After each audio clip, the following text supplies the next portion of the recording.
कुछ तेज करिए थोड़ा सा।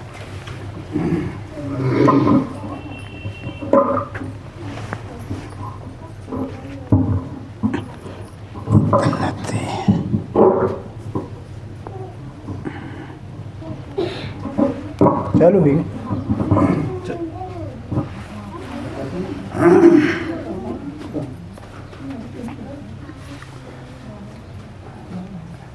जब कभी हमें रुपए पैसे का लाभ हो जाता है, बिजनेस व्यापार के माध्यम से, नौकरी के माध्यम से, खेती बाड़ी के माध्यम से, तो हम परमात्मा की कृपा मानते हैं। और अगर अच्छा नौकर मिल गया, अच्छा दोस्त मिल गया, अच्छी सहेली मिल गई, अच्छा दामाद मिल गया, अच्छी बहू मिल गई, तो ये सब हम परमात्मा की कृपा मानते हैं और मानना भी चाहिए। लेकिन एक और विशेष परमात्मा की कृपा होती है और उस कृपा को कुछ विरले लोग समझ पाते हैं, चंद लोग समझ पाते हैं, और नहीं तो ये मन जो है हमारे आड़े आ जाता है, उस कृपा को नहीं पहचान पाता। क्यों नहीं पहचान पाता? हमारे अंदर विद्वता, शुद्धता, मान्यता, पद प्रतिष्ठा और माया का अहंकार हमें इतना अंधा बना देता है कि ये परमात्मा की कृपा खुली आंखों से नहीं देख पाते। और ये परमात्मा की कृपा क्या है? सबसे बड़ी परमात्मा की कृपा ये है कि जब हमें संतों का मिलन हो जाए, संतों का अगर मिलन हो जाए तो ये बहुत बड़ी विशेष परमात्मा की अनुकंपा है, दया है। क्योंकि गोस्वामी तुलसीदास जी ने कहा है कि जब द्रवै दीन दयाल राघव साध संगत पाइए। कहते हैं जब परमात्मा की बहुत बड़ी कृपा होती है तो हमें सत्संग मिलता है। जब द्रवै दीन दयाल, कहते हैं वो बड़ी विशेष जब कृपा करता है, दया करता है, तो हमें संतों का सत्संग मिलता है। और लंका में एक विभीषण था और जब हनुमान जी के दर्शन हुए तो उन्होंने कहा मुझे अब भरोसा हो गया, मुझे अब भरोसा हो गया है, जो आपका मुझे मिलन हुआ, मुझे ये भरोसा हुआ कि परमात्मा की बहुत बड़ी कृपा है। बिन हरि कृपा मिलहि संता। विभीषण कहते हैं हनुमान जी सुन लो कि बिन हरि कृपा मिलहि संता। कहने का भाव ये है कि परमात्मा की जब बहुत बड़ी विशेष कृपा होती है, दया होती है, तब जाकर के हमें संतों का मिलन होता है। और संत के मिलन जैसे संसार में कोई सुख भी नहीं और गरीबी के मुकाबले कोई दुख नहीं। क्योंकि कहा है गोस्वामी तुलसीदास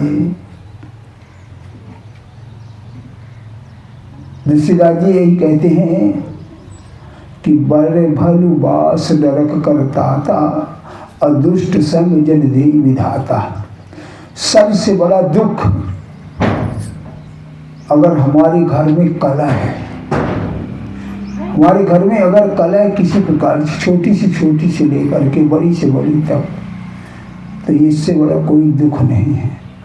और इसी तरह गरीबी के लिए बताया है कि अगर घर में गरीबी है तो भी ये बहुत बड़ा दुख है। और अगर हमारे घर में कलह नहीं है, प्रेम है, तो ये सबसे बड़ा सुख है। तो आज ये बात समझ लेने की है, जबकि महापुरुष कहते हैं कि सत्संग के मुकाबले संसार में कोई लाभ नहीं है। कई बार ये बात दोहराई जाती है, रोज जब सत्संग होता है तब कही जाती है। गोस्वामी तुलसीदास जी के माध्यम से शंकर जी कह रहे हैं, गिरजा संत समागम सब न लाभ कछुआन, अभिन हरि कृपा न हो सो गाँव वेद पुराण। सत्संग एक ऐसा पावर है, सत्संग एक ऐसा कल्प वृक्ष है, इतना बड़ा कल्प वृक्ष है कि अगर जो इच्छा हो जाए वो सब मिल जाएगा। सत्संग में इतना बड़ा पावर है, जो इच्छा करी हो मन माही सो प्रसाद कछ दुर्लभ नाहि। लेकिन हम सत्संग में अहंकार की वजह से, माया के अहंकार से, विद्वता के अहंकार से, होशियारी के अहंकार से समर्पित नहीं हो पाते, तो ये लाभ से हम वंचित हो जाते हैं। अगर हम सत्संग में समर्पित हो जाएं तो ये हर चीज, आज जो हम सब लोग तिल तिल करके जल रहे हैं, तिल तिल करके जल रहे हैं, किस वजह से? चिंता की वजह से।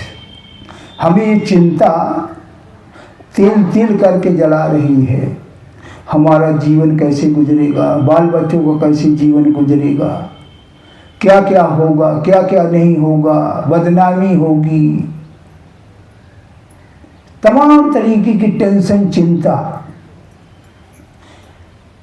तो जब हम सत्संग में समर्पित हो जाएंगे, हमें ज्ञान हो जाएगा और हमारी ये समझ आ जाएगी, विवेक हो जाएगा कि आज जो हमारे साथ जो कुछ भी हो रहा है, घाटा, मुनाफा, दुख, सुख, ये हमारे पिछले कर्मों का हिसाब किताब है। हमारे पिछले कर्मों का हिसाब किताब है। उसी हिसाब से हमें माँ बाप मिले, उसी हिसाब से लड़के बच्चे मिले, उसी हिसाब से हमें पत्नी मिली। ये हमारे सारा कुछ पिछला हिसाब किताब है। हमारी ये समझ में आ जाएगी, और जब समझ में आ जाएगी तो फिर चिंता खत्म हो जाएगी, क्योंकि हमारे मन में बैठ जाएगा अच्छी तरह से कि ये जो कुछ हमारे साथ हो रहा है, ये हमारे पिछले जन्मों का, कर्मों का हिसाब किताब है।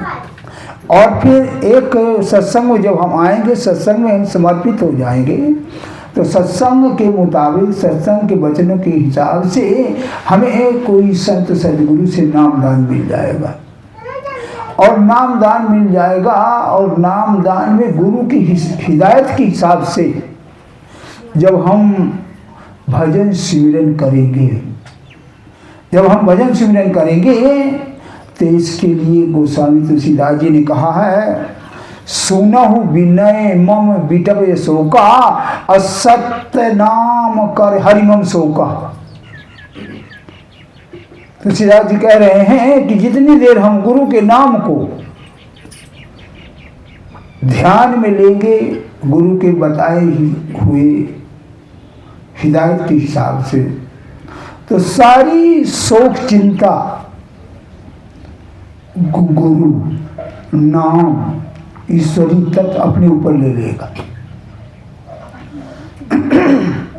वो सब कुछ हमारी चिंता को अपने ऊपर ले लेगा। लेकिन कब? जब हम सत्संग में समर्पित हो जाएंगे, सत्संग में डूब जाएंगे, फिर हमारे अंदर किंतु परंतु का सवाल नहीं उठेगा। और जब ऐसी हालत हमारी हो जाएगी, तो उसके लिए कह दिया है बाबा शिव दयाल ने कि तेरी चिंता मैं मन धारी, तू अचिंत रहा कर प्यारा। कह दिया तुझे, तेरी टेंशन मैंने सब ले लिया है, सब मैं अपने ऊपर टेंशन ले लिया, तू चिंता मत कर, बस तू फिक्र मत कर। और इसी बात को गुरु नानक साहब ने कहा है, नानक चिंता मत कर, चिंता तिसही है। कहते हैं बस तू अब चिंता करना छोड़ दे, तेरी सारी चिंता मैंने ले लिया है, बस मेरे इशारे से चल बस। और इसी बात को फरीद साहब ने कहा, फिकर करंदे बावरे जिगर करंदे साध, उठ फकीरा जिक्र कर फिकर करी गया।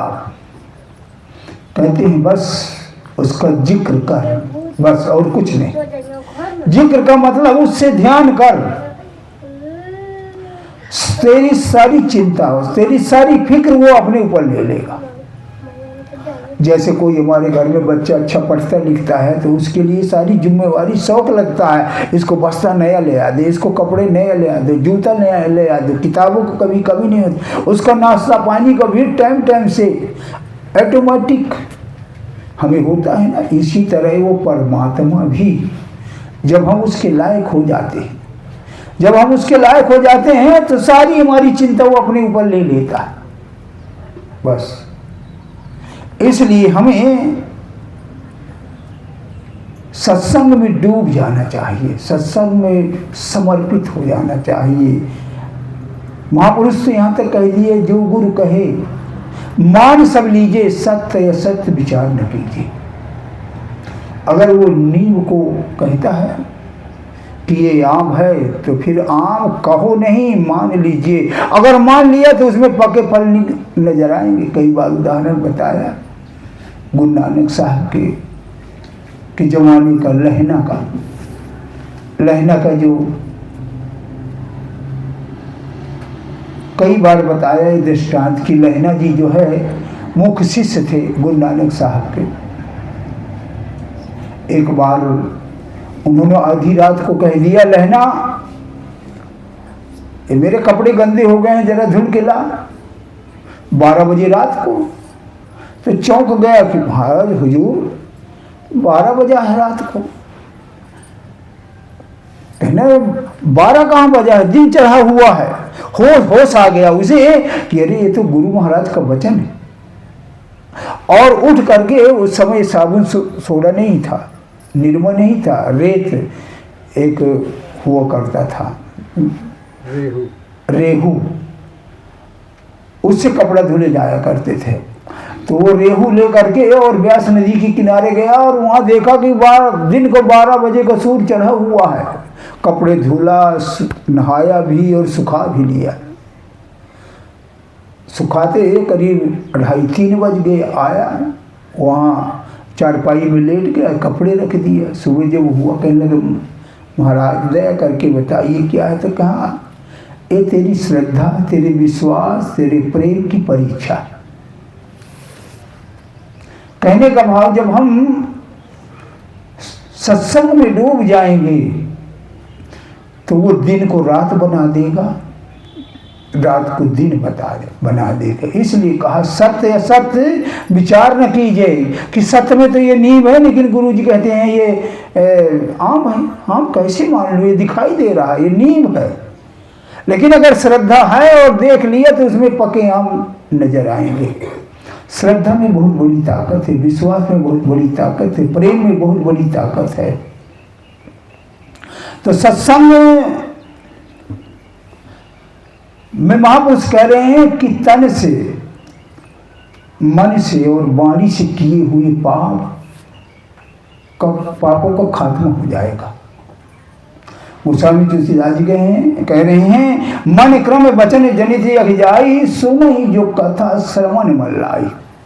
कहते हैं मन से किए हुए पाप, वाणी से किए हुए पाप, शरीर से किए हुए पाप, ये सब जल के खाक हो जाएंगे। और घर में अगर कलह है तो दुष्टता से हमें छुटकारा मिल जाएगा। अगर सत्संग में डूब गए तो, क्योंकि सत्संग एक ऐसी मस्ती है, अगर उसमें डूब गए तो घर में अगर कलह भी है वो भी प्रेम में बदल जाएगी। इसके लिए गारंटी दे रहे हैं। कह रहे हैं बरभल बास न रखकर ताता, दुष्ट संग जन दीन विधाता। इससे जैसे संकट कोई नहीं है, लेकिन कभी नहीं करह कबीर कलह और कल्पना, सत्संगत से जाए और दुख वासे भागा रहे, सुख में रहे समान। कहते वो सुख में डूब जाएगा अगर सत्संग हृदय में बैठ जाए, जम जाए। और कह रहे हैं त्रास का दुख, त्रास का दुख क्या है कि जैसे कोई हमें बगैर वजह सता रहा, बगैर वजह सता रहा। जैसे पुराने जमाने में लंबरदार हुआ करते थे, जिम्मेदार हुआ करते थे, तो जबरदस्ती काम कराते थे, मजदूरी भी नहीं देते थे, जबरदस्ती काम कराते थे और मारपीट भी करते थे, त्रास देते थे। लेकिन महापुरुष कहते हैं कि अगर तो सत्संग में अगर डूब गया तो ये त्रास कभी दुख खत्म हो जाएगा। अगर शेर भी सामने आ गया तो वो सूंघ के चला जाएगा, आपको ऊपर खतरा नहीं करेगा। सीता जी को जो अशोक वाटिका में रखा रावण, और आया, समझाया, त्रास दिखाया, मार डालूंगा, काट डालूंगा अगर एक हफ्ते के अंदर नहीं तेरे समझ में आया। सीता जी को बहुत बड़ा घनघोर दुख गया और व्याकुल हो गई और कहने लगी, हे परमात्मा, मुझे कहीं से आग मिल जाए, मैं चिता बना करके जल के खाक हो जाऊं। तारों से विनती कर रही है, एक तारा एक टूट के आ जाओ मेरी चिता के लिए, आग के लिए, और मैं जल के मर जाऊं। मुझसे ये त्रास नहीं सहा जा रहा। उसी दरमियान में हनुमान जी ने जब मुदरी छोड़ी और मुदरी छोड़ करके और परमात्मा का सत्संग सुनाना शुरू कर दिया, और सुनते ही सारा दुख कई जैसे फट गया। रामचंद्र गुण वर्णे लागा और सुनता ही सीता कर दुख भागा। त्रास का दुख चुटकियों में उड़ जाएगा, कोई बाल नहीं बांका होगा। और ये गारंटी दे रहे हैं कि 84 लाख जिया दून का दुख छुटकारा भी मिल जाएगा। ये 84 लाख कह रहे हैं भव सागर चै पार जो पावा, राम कथा ता कह दृढ़ नावा। कहते हैं पूरी श्रद्धा से और दृढ़ में दृढ़ कर ले, हृदय में बैठा ले, तेरे सारे संकट खत्म हो जाएंगे 84 के। और साथ में कह रहे हैं तेरा लोक परलोक दोनों समझ जाएगा। लोक परलोक संत समझ जाएंगे, क्योंकि कहा परमारथ स्वारथ सकल सुलभ एक ही ओर, द्वार दूसरे दीनता उचित न तुलसितो। कह रहे हैं महापुरुष तेरे जो यहाँ के दुख हैं, यहाँ की जरूरत है और वहाँ के कष्ट हैं, वो सब खत्म हो जाएंगे। बस मेरी तरफ आ, मेरी तरफ आ। तो क्या है, एक एक दुख के लिए, कभी फला दुख के लिए फलाने देवता को, फलाने दुख के लिए फलाने देवता को, इधर आ, मेरी तरफ आ। टके टके से इनसे क्या मांग रहा, सारे तेरे खत्म हो जाएंगे। जैसे उदाहरण के लिए एक भिखारी था, एक नगर में भीख मांगा करता था। 10 गलियां थी उस नगर में जाने के लिए, तो 9 गलियां तो नगर के लिए थी और एक गली ऐसे थी कि सीधे राजा के यहाँ के लिए थी, राजा के महल के लिए। तो वो राजा सोचा करता था ये जो भिखारी गांव में घूमता है और कोई इतना देता है, कोई इतना देता है, मेरी तरफ आता ही नहीं कि पूरी झोली भर दो। राजा का देने का मन था। राजा ने सोच लिया कि अब ये नहीं आएगा। जब ये नहीं आएगा तो उसने सारी गलियां बंद करवा दिया, 9 गली पूरी बंद कर दिया। और जब 9 गली बंद कर दिया तो एक खुली रही जो सीधे राजा की महल की तरफ। और वो भिखारी करे तो क्या करे, गली में तो जाने ही। और जब उस गली में घुसा तो सीधे राजमहल में पहुंच गया, राजा के यहां पहुंच गया। जब राजा के यहां पहुंच गया तो वहां सिंहासन में बैठा, कहने लगा, आ गए भाई, मंत्रियों को नौकरचारों को आदेश दिए इसकी भर दो पूरी झोली, कभी इसकी मांगने की जरूरत ही न पड़े। और वैसे हुआ। कहने का भाव ये है कि हमारे शरीर में 10 रास्ते, 10 रास्ते, 10 द्वार भी कहा जाता है। 2 आँख, 2 नाक, मुंह, कान 2 और 2 नीचे की जो मलमूत्र विसर्जन होते हैं। ये 9 द्वार, ये 9 द्वार है।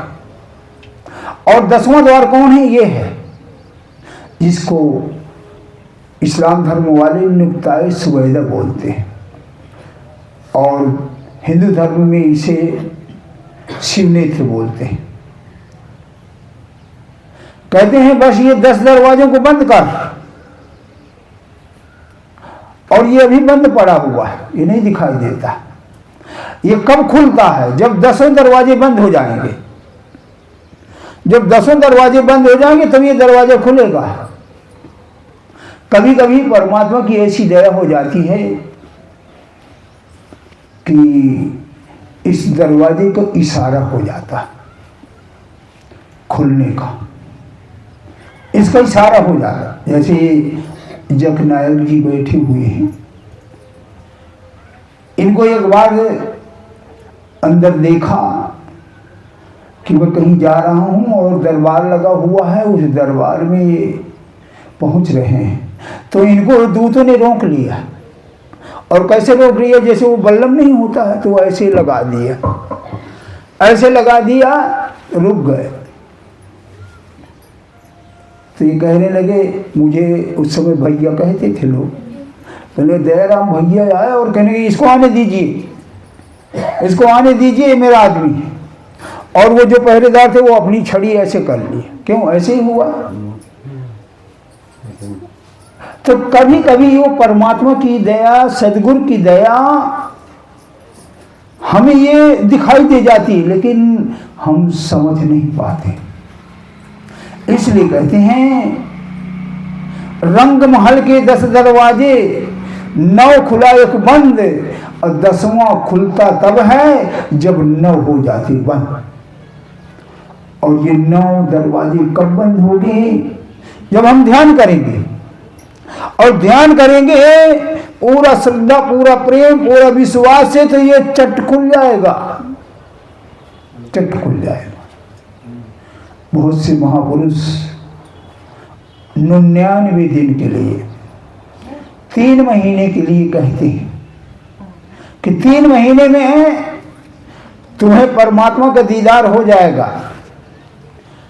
लेकिन मैं कहता हूं अगर श्रद्धा है, विश्वास है, 41 दिन लगेगा। 41 दिन। और 41 दिन कौन बहुत से जरूरी है? लोग जब पहाड़ों में जाते हैं, जंगलों में जाते हैं, पूरे जीवन भर के लिए चले जाते हैं। 41 दिन कितना होता है? 1 महीने 10-11 दिन होते। अभी चले जाते हैं ना वहाँ कुंभ में, 1 महीने बाद आते, 10 दिन और सही, परमात्मा का दीदार हो जाएगा। लेकिन श्रद्धा और प्रेम होगा, सत्संग में डूबना होगा तब। ये नहीं कि हम चलो देखे वाला 1 महीना काटे वाला सजा। जैसे श्रद्धा से, प्रेम से, अगर श्रद्धा अजमाने के तौर पे आओगे तुरंत भाग जाओगे, 5 दिन नहीं लगे चले जाओगे। कुछ करना नहीं होगा, खाना लिमिट से मिलेगा और सिर्फ ध्यान भजन करना होगा। 41 दिन लगेंगे नहीं अगर श्रद्धा है तो, लेकिन 41 दिन लास्ट है,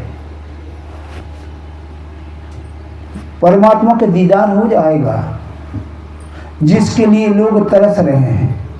लेकिन सिर्फ सुनना आसान है, करना आसान नहीं। इसलिए कहा है कि साधु की संगत औरत का नखरा, पहले तो निकला कि बाद में अखरा। जो महापुरुष कहते हैं ना, तो महापुरुषों की वाणियों में दम है, ऐसे नहीं कह दिया है।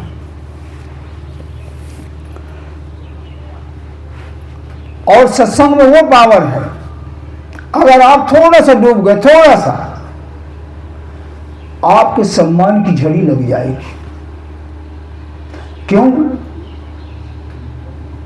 थोड़ा सा डूब गया ना, सत्संग को थोड़ा सा छू लिया ना, इतना लोग सम्मान करेंगे लोग, क्योंकि परमात्मा की दया हो गई। और जब परमात्मा की दया हो गई, जा पर कृपा राम के होई, ता पर दया करे सब कोई, एक तरफ से लग जाएंगे, आपको सम्मान देंगे, आपको नमस्कार करेंगे, आपको हाथ जोड़ेंगे, आप गली से गुजरेंगे आपको हाथ जोड़कर नमस्कार करेंगे, बोलेंगे भी नहीं, आपको पता भी नहीं चलेगा, आपका सम्मान करेंगे। लेकिन कब? जब सत्संग में डूब जाओ।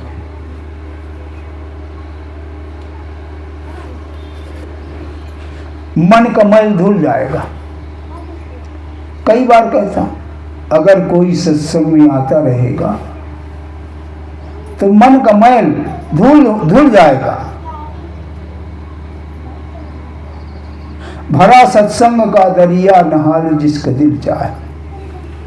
सत नदी हरे नाम की जहां पखारत यंग, और निर्मल मन होता है संतों के सत्संग। संतों के सत्संग में सिर्फ डूबने की जरूरत है और कुछ नहीं, कुछ करने की जरूरत ही नहीं। सिर्फ संतों के सत्संग में डूब जाइए, कैसी निर्मलता आएगी, कैसी सरलता आएगी।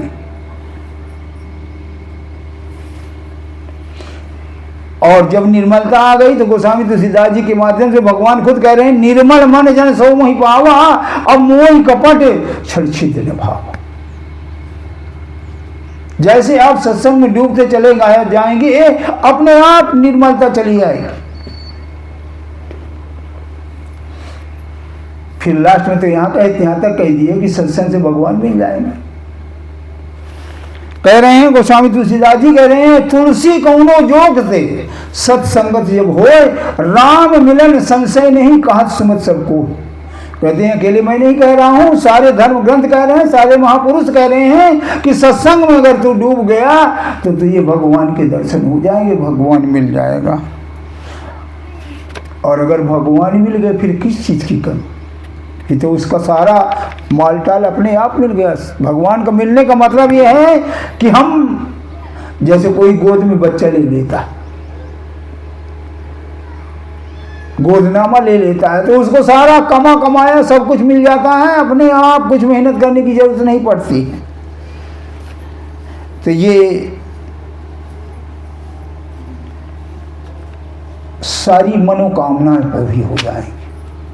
गोस्वामी तुलसीदास जी कह रहे हैं, एक बहुत बड़ी विशेष बात है कि जो इच्छा करी हो मन माही सो प्रसाद कछ दुर्लभ नहीं। कह रहे हैं मन कामना सिद्ध नर पावा, जो ये कथा कपट तज गावा।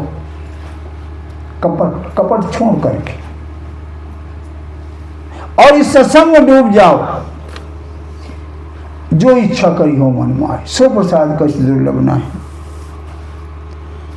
यहाँ थोड़ा सा एक विशेष ध्यान देने वाली बात है, जो मांगोगे वो मिलेगा, पक्की फुल गारंटी है, लेकिन थोड़ा सा ध्यान करना होगा, क्योंकि हमें पता नहीं है हम क्या मांग रहे हैं।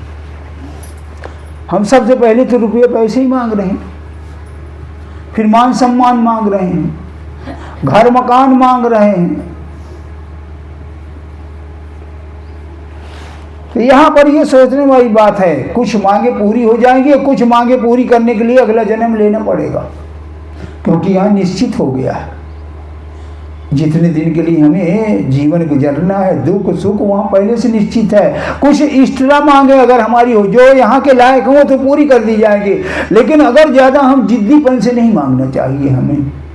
अगर जिद्दीपन से हमें मांगे तो मिलने की तो गारंटी दे रहे हैं, सब कुछ मिलेगा, जो मांगो सब मिल जाएगा। तो कुछ ऐसी मांगे होती हैं उसके लिए दूसरा जन्म लेना पड़ सकता है।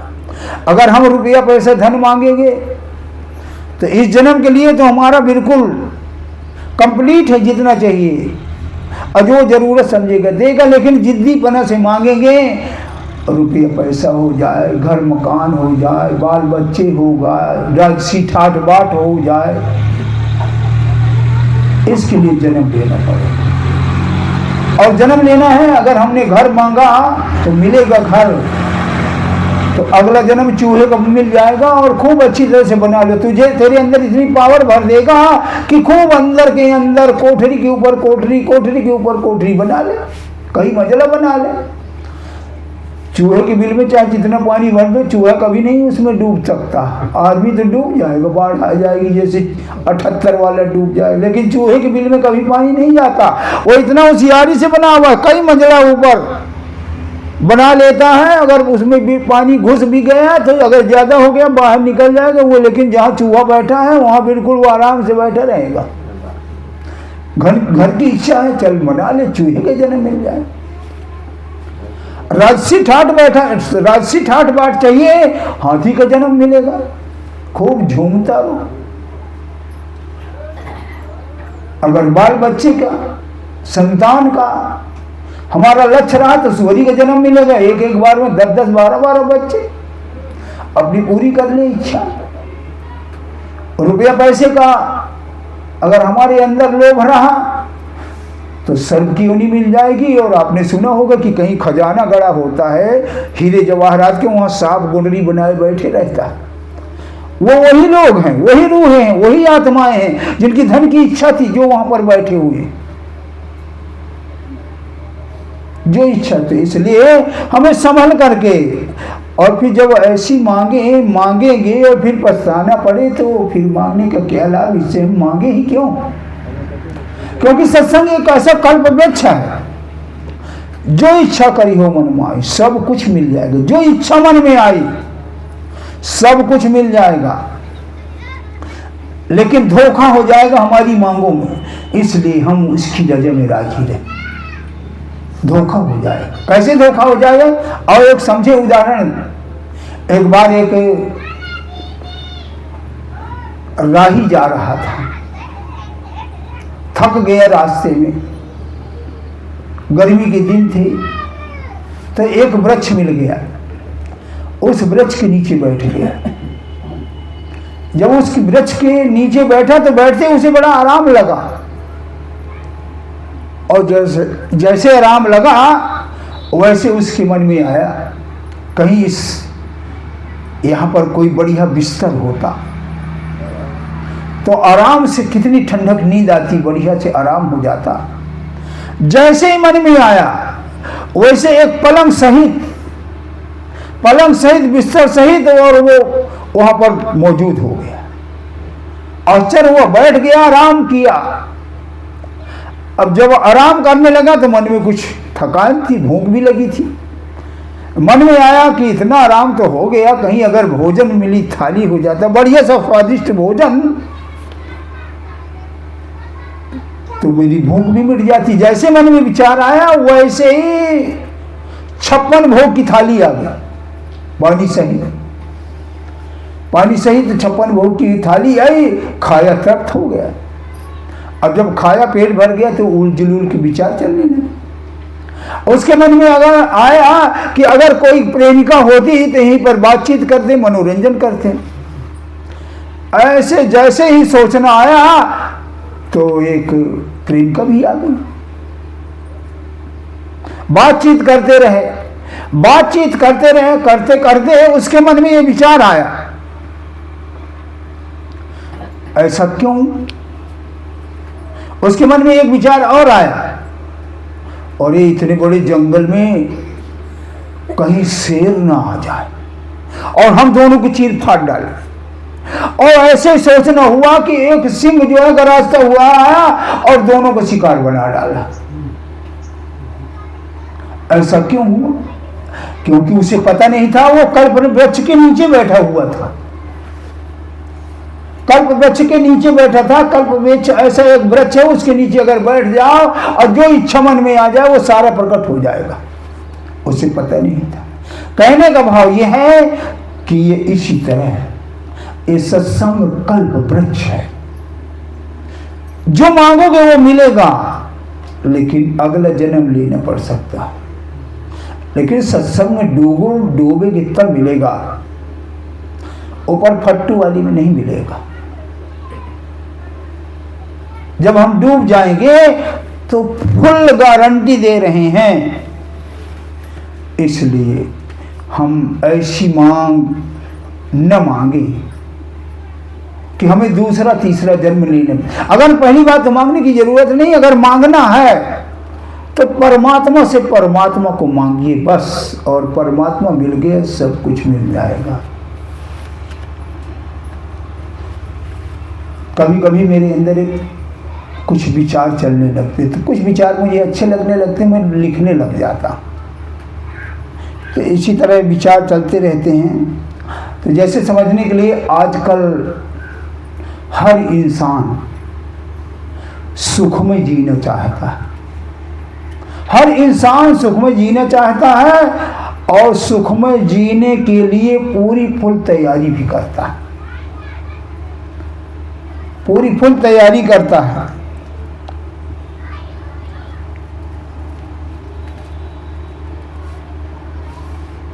बाल बच्चों के लिए, अपने जीवन के लिए तमाम तरीके की तैयारी करता रहता है। लेकिन होना तो वही है जितना होना है। होई है वही से जो राम रच राखा, अब कोकर तरक बढ़ा मुई साका। लेकिन हम तैयारी में कसर नहीं रखते हैं, पूरी फुल तैयारी करते हैं कि हमारा सुखमय जीवन बीते, सुखमय गुजरे। लेकिन मैं तो ये कहूँगा कि सुखमय जीने के लिए नहीं, क्योंकि सुखमय जीने के लिए तो पहले से निश्चित हो गया है। प्रारब्ध पहले बना, पाछे बना शरीर। तुलसी चंबा है यही मन नहीं बांधी थी। जैसे जैसे हमारा जीवन गुजरना है, जैसे जैसे हमारे जीवन में होना है, पहले से तय हो चुका है। कब दुख मिलना, कब सुख मिलना, सब कुछ हमारी पहले से तैयारी है, तैयारी हो चुकी है। अगर तैयारी करनी है, अगर तैयारी करनी है तो आप मरने की तैयारी कीजिए, ताकि हम सुख में मर सके, सुख से मर सके। और अगर मरने की तैयारी कर लिया, सुख में मरने की तैयारी कर लिया, तो ये जीवन जिसके लिए हमें फिक्र लगी, अपने आप सब कुछ ठीक हो जाएगा। क्योंकि कहा परमारस स्वारस सकल सुलभ एक ही हो, द्वार दूसरे दीनता उचित तुलसित हो।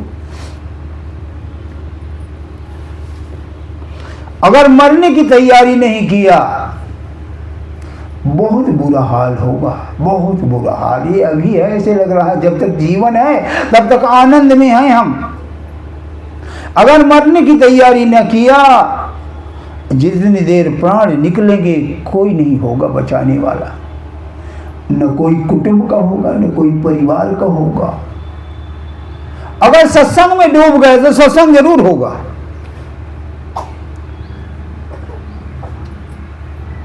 इसलिए मरने की अगर तैयारी, मरने की तैयारी कर लिए, प्राण ऐसे निकल जाएंगे जैसे मक्खन में फंसा बाल, ऐसे नेनू में फंसा बाल हो, एक सीधा पकड़ के नहीं आ रहा, आराम से निकल आता है। और अगर वही बाल कंडा में थपथपा दिया गया, फिर उसे निकालना चाहो तो तार तार टूटेगा, तिल तिल करके टूटेगा, निकलेगा वो भी नहीं। अगर हमने मरने की तैयारी करेगी तो वही बाल, कंडे के फंसे बाल जैसी हमारी हालत होगी।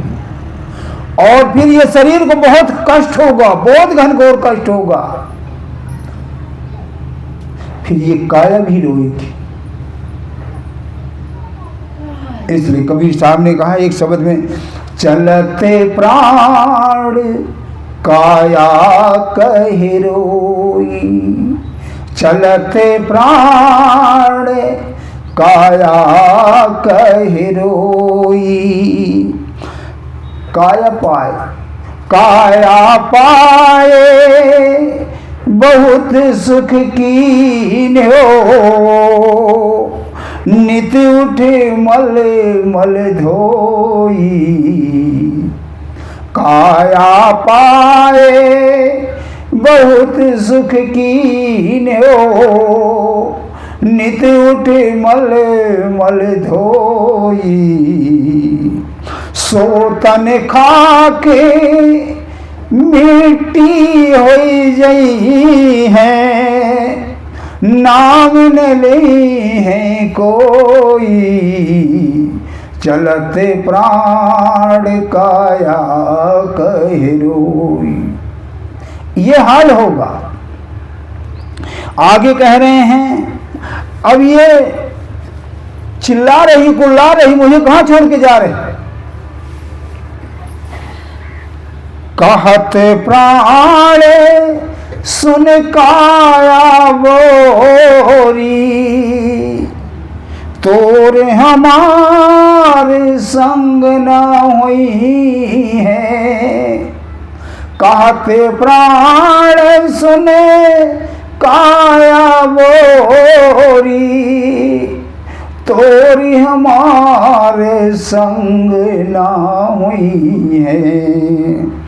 तो ही हंस काया बहुते हम त्यागा, संग लनी ना कोई। चलते प्राण काया कहि रोई, चलते प्राण काया कहि रोई। खाटी पकड़ कोई नहीं होगा फिर, खाटी पकड़ के माता रोवे, बाह पकड़ के भाई।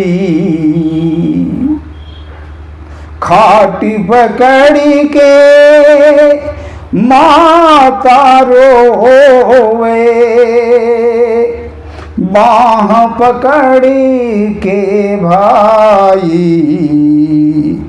लट छिटकाए तिरिया रोवे, हंस अकेला जाई।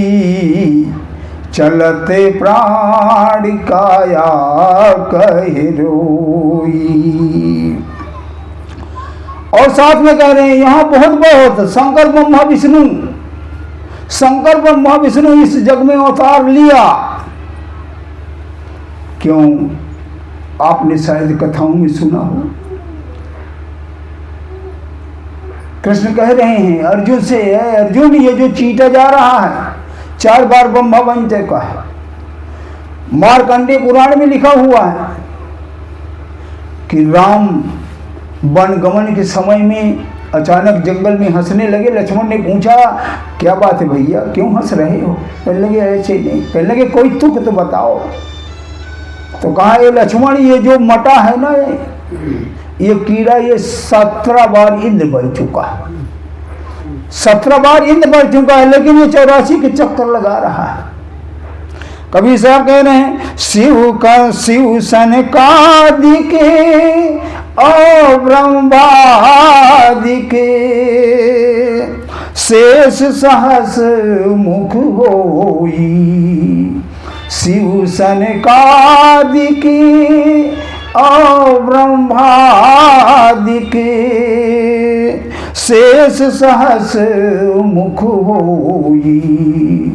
जो जो जन्म लियो वसुधा में, फिर न रहा है कोई।